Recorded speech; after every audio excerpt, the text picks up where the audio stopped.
Third Coast Boxing. Alright, this is the recap of Gerald Washington versus Fast Eddie Chambers. Now, this was an interesting fight because we seen Gerald Washington go against Mansour. Did good for about the first couple rounds, 4 to 5 rounds.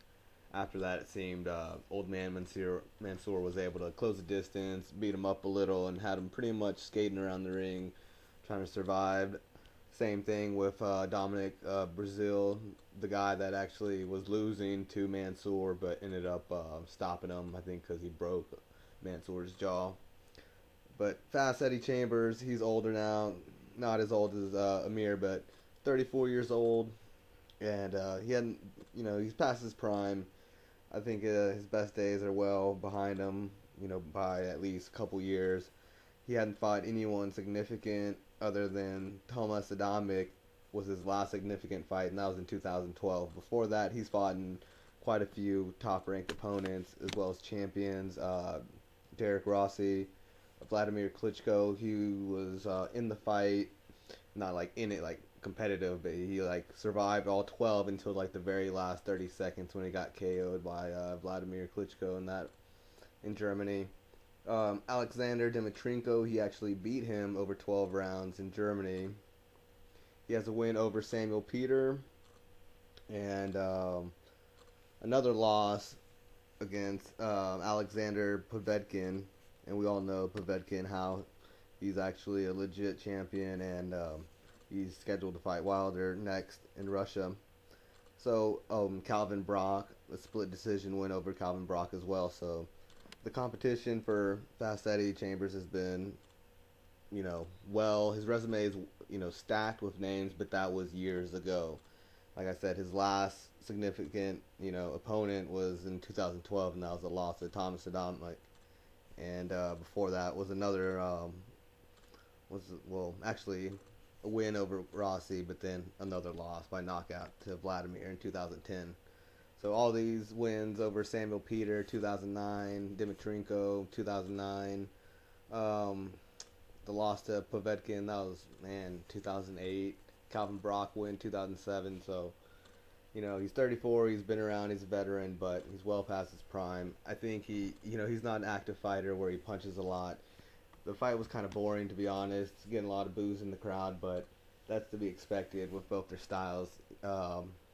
Gerald Washington, even though he's huge, like 6'6", former football player, muscle bound, long, good reach, as well as the height, of course. He just doesn't. He's not active enough, at least against the top tier guys or the better competition. Now that he's been stepping up against Mansour and Chambers, you can tell the knockouts aren't coming, and he's, basically in retreat mode after 5 rounds. Looks like he gasses out after 5 and really tries to just move around and play it safe and keep you at the end of the jab. Really, he doesn't try to put combinations together, hooks, and just stays real defensive. So, went to kind of like it was expected.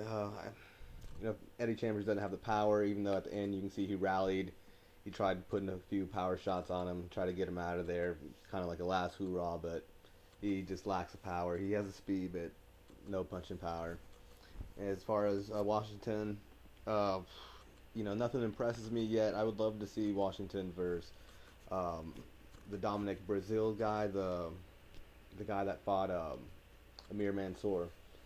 I think that'd be a good matchup. They're both tall guys. I believe both are former football players, so be an interesting matchup, clash with these two Titan former football players that really haven't stepped above or lived up to their hype or whatever their promoters are trying to push. But I think it'd be an interesting fight. Two guys like that. It might be boring. It could be someone gets knocked out quick or real boring because they're so kind of defensive first. You can tell if they don't have the significant advantage over the person, they're kind of just a simple jab, jab, jab, and try to throw a few power punches here and there. No activity enough to, at least from what I see now, against the top guys. Let me know what y'all think. Is Fast Eddie Chambers done? Time to retire? Or do you think he's just sit back and be a journeyman type and collect some paychecks? As far as Gerald Washington, where does he go from here? I think he'll get beat anyone around, top 15. So it'll be interesting who they match him up with next. I guess only we'll see how Wilder does, because Wilder might try to, if he wins versus Povetkin in Moscow, he could come back and try to take out one of these undefeated guys, whether it be the Dominic Brazil guy or Gerald Washington himself. All right, guys, I'm up.